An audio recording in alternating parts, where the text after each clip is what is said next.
Mínísítà ọ̀rọ̀ iná lórílẹ̀‐èdè Nàìjíríà tó ṣẹ̀ṣẹ̀ kọ̀wé fipò sílẹ̀ nínú ọ̀sẹ̀ tí a wà nínú ẹ̀ yìí, ìyún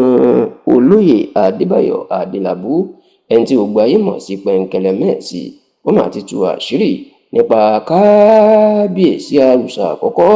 Olúbàdàn ti ilẹ̀ Ìbàdàn Ọba Ràṣídì Adéwọ̀lú Ládọjà. Ó ti tú àṣírí nípa kábíyèsí o lórí bí ìròyìn ṣe ń lọ pé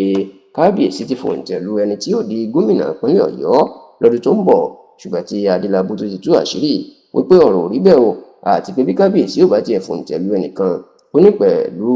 bí ìdílé òun bó ṣe jẹ́ ìdílé tó ní orúkọ púpọ̀ ní ìlú Ìbàdàn, tí ìdílé àwọn tó tún ní àjọṣepọ̀ pẹ̀lú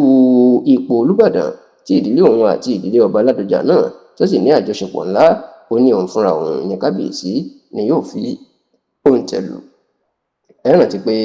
lára ìpínlẹ̀ tí ojú ọ̀pọ̀ àwọn èèyàn wà fún ètò ìdìbò ọdún tó ń bọ̀ láti mọ ẹni tí ó di gómìnà níbẹ̀ ní ìpínlẹ̀ Ọ̀yọ́ wà, nítorí pé lẹ́yìn ọdún mẹ́jọ tí ọlọ́lá jùlọ gómìnà Ṣèyí Abíọ́dún Mákindé tó ti lò lórí àlééfà, ẹni yóò gbéjọba sílẹ̀, tó sì jẹ́ pé Ṣèyí Mákindé yóò fẹ́ fa olùdíje ẹ̀ sílẹ̀ láti gba ipò lọ́wọ́ ẹ̀, ṣùgbọ́n àwọn ẹgbẹ́ òṣèlú alátakò ẹ̀ ní ìpínlẹ̀ Ọ̀ṣun, ìyẹn ẹgbẹ́ òṣèlú All Progressives Congress APC, àwọn náà dúró. Níṣẹ́ ni wọ́n wá gbogbo ọ̀nà bí wọn yóò ṣe fi òpin sí ìṣèjọba ẹgbẹ́ òṣèlú PDP tí Mákindé wà dàsìkò yìí ní ọdún tó ń bọ̀, tó sì jẹ́ pé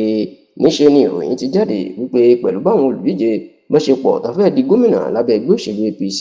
wọ́n ní ẹni tí Olúbàdàn tó mú ní ọmọ ẹ̀ nídìí òṣèlú, tí ó ti fi ìgbà kan rí jẹ́ akọ̀wé ìjọba ìpínlẹ̀ Ọ̀yọ́ lásìkò tí gómìnà tí Ọba Ládọjà tó ń ṣe gómìnà ìpínlẹ̀ Ọ̀yọ́, tó tún fi ìgbà kan rí jẹ́ olórí òṣìṣẹ́ gómìnà Ládọjà ńgbà tó wà nípò Ládọjà, ìyún sẹ́nẹ́tọ̀ Sharafadeen Ali tó ń ṣojú agbègbè gúúsù ìpínlẹ̀ Ọ̀yọ́ nílé ìgbìmọ̀ aṣòfin àgbà l'Àbújá. Iná ní Olúbàdàn ló fòǹtẹ̀ lù láti di gómìnà.